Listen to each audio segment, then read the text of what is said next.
Halo semuanya, kembali lagi bersama saya Johan Leonardo di Juna Trading ID.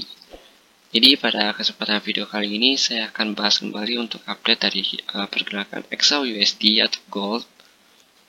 Ya, seperti yang bisa kalian lihat, pergerakan Gold hari ini itu cenderung sideways seperti yang saya katakan pada channel Telegram sebelumnya ya.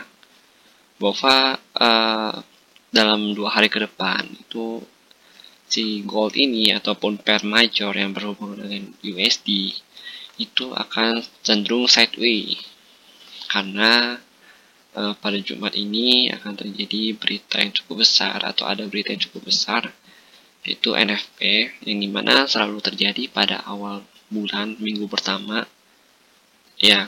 Itu biasanya itu hari Jumat, kalau nggak kadang tuh dimajuin hari Kamis ataupun bisa saja dimundurin ke hari Senin minggu kedua. Itu biasanya terjadi karena misalkan si Amerika sendiri punya event ataupun lagi libur nasional di sana ya, tapi itu sangat jarang terjadi dan normalnya itu hari Jumat minggu pertama, dan itu cukup konsisten ya di hari Jumatnya. Oke, jadi biasanya kalau udah begini tuh banyak dari kita yang menunggu aja ya, termasuk saya. Saya cenderung menunggu apakah si XAUUSD ini atau gold ini besok akan naik atau turun. Itu akan ketahuan pada saat jam 7 nanti, jam 7 pada hari Jumat ya, tanggal 8 nanti.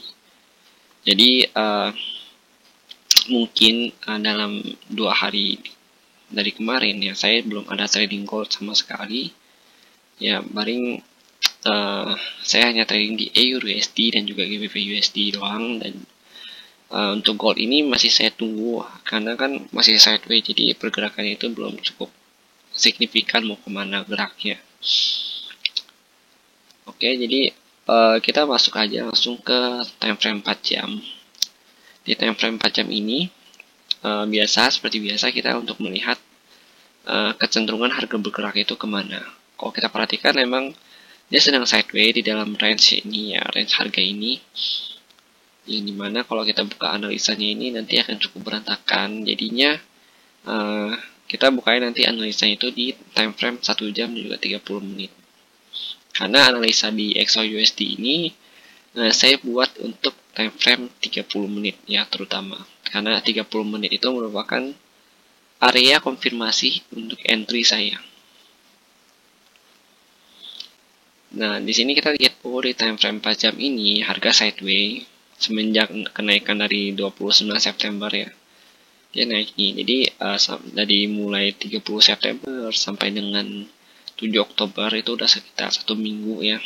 Dia masih sideways dan belum ada perkembangan sama sekali. Itu dikarenakan ada berita yang ditunggu dan juga banyaknya event dan juga berita pada bulan ini, di awal bulan ini ya, di minggu pertama. Jadi dia sideways itu dalam range 1751 sampai dengan 1769. Nah, yang penting kita udah tahu nih kalau misalkan si gold ini range-nya itu lagi sideways. Lalu kita lanjut lagi ke time frame 1 jam. Di time frame 1 jam ini baru kita coba buka analisanya di sini dan lebih kelihatan jelas ya. Karena kalau misalkan saya buka analisa di candle 4 jam ya, nanti kalian bingung. Kok ini di sini, di sini, kok ini berantakan banget gitu. Padahal analisa ini digunakan untuk time frame lebih kecil. Contohnya ini 30 menit dan juga 1 jam. Kita bahas dulu yang 1 jamnya. Kalau di candle 1 jam ini harga berhasil reversal dari 1754 sampai dengan 1755. Yang dimana kita perhatikan saat ini harga juga sedang mencoba untuk menembus area supply-nya, yaitu pada level harga 1759 sampai dengan 1760. Ya, jadi kalau misalkan harga masih belum bisa menembus ini, dan otomatis harga masih akan turun kembali untuk menguji area 1754 sampai dengan 1755 sebagai demand area dia saat ini. Jadi ini ada supply area dia, ini untuk demand area dia. Nah, kalau yang di atas ini si resisten ini itu sebenarnya saya buat hanya untuk pembatas ya. Jadi kalau dia mau naik ke area supply supply yang baru di sini si 1767 sampai dengan 1769, minimal banget dia harus bisa naik ke 1762,69 ini. Karena kalau dia belum bisa naik ke sini, kalian kan perhatikan sini ada height ya. Ini ada height, ini juga ada height. Nah, kalau dia cuma naik di sini doang lalu dia turun, itu otomatis dia membuat lower low baru. Yang dimana kalau kita perhatikan sini kan udah ada higher low, ini kan height nih. Ya, jadi kalau misalkan dia begini, kok miring. Misalkan dia begini, lalu dia turun kembali, ya berarti otomatis dia membuat higher low dong. Higher low yang bisa dikatakan sebagai struktur downtrendnya. Makanya minimal banget kalau dia mau close, dia mau naik gitu ya, dia harus bisa close di atas garis putih ini supaya kenaikan dia itu bisa reversal di sini. Dengan harapan saya dia setelah melakukan retest dia bisa melanjutkan kenaikannya di 1767 sampai dengan 1769. Gimana menurut kalian, masuk akal nggak? Jika memang menurut kalian masuk akal, atau misalkan menurut kalian itu ada yang itu salah, nanti kalian komen aja di kolom komentar supaya bisa jadi masukan juga untuk saya ke depannya. Oke, jadi kita untuk candle 1 jam ini emang kita juga melihat bahwa ini sedang sideways dan dia bergerak dalam range yang sudah kita tentukan pada video sebelumnya.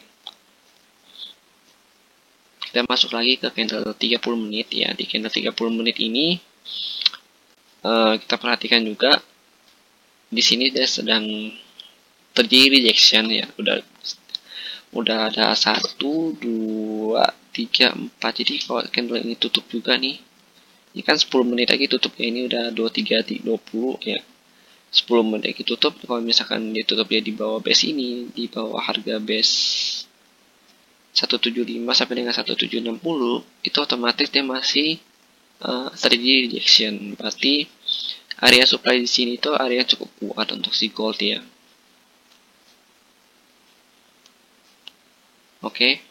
Jadi kalau misalkan dia belum berhasil untuk break ke atas sini, otomatis dia akan turun kembali ke sini untuk menguji 1754 sampai 1755. Nah, ketika harga sudah di sini, kita patut untuk perhatikan apakah dia akan terjadi reversal atau dia malah melakukan penurunannya. Kalau dia lanjut turun, itu ada di sini. Nih, dia akan pergi ke sini. Di base yang paling bawah dia ya. Di 1747 sampai dengan 1748. Kita buat dulu di sini. 1747 sampai dengan 1748. Nah, di sini ya untuk base paling bawah dia. Jadi kalau misalkan dia lanjut turun, ya otomatis dia bisa masuk ke sini kembali. Di 1747 sampai dengan 1748. Dan kita bisa menunggu order buy di sini juga nantinya dengan stop loss seperti biasa di luar base yang sudah kita tentukan. Misalnya kalian buy di sini, berarti stop lossnya di sini. Buy di sini juga, stop lossnya tetap di sini. Jadi konsisten ya. Walaupun jumlah cut loss yang berbeda atau lebih besar ya, tapi kita sebisa mungkin untuk bisa konsisten terhadap trading plan ataupun mapping yang sudah kita buat. Kita hapus dulu.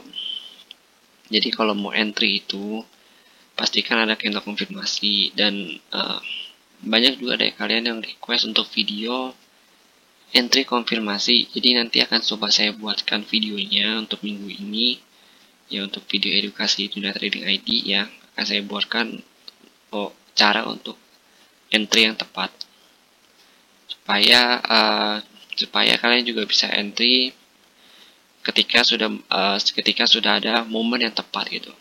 Jadi jangan entry itu ketika dia breakout atau gimana ya, supaya ini meminimalisir juga fake breakout yang ada. Jadi kalau misalkan kita sudah tahu entry yang tepat, itu kita bisa meminimalisir fake breakout yang ada gitu. Oke, jadi untuk si gold ini mungkin segini dulu untuk penjelasannya, dan jika memang ada yang kurang atau misalkan menurut kalian nih Kak Johan ada yang kurang dalam penjelasannya atau misalkan ada yang salah dalam penjelasannya, silakan kalian komen aja di kolom komentar, nggak apa-apa, itu juga akan menjadi masukan untuk saya ke depannya. Dan jika memang kalian merasa berguna untuk video ini berguna untuk teman atau saudara dan juga keluarga kalian, jangan lupa untuk di-share video ini kepada mereka, dan jangan lupa untuk di-like dan juga subscribe channel YouTube Yunda Trading ID supaya saya bisa lebih semangat lagi dalam membuat video analisa seperti ini. Oke, terima kasih dan sampai jumpa pada video berikutnya.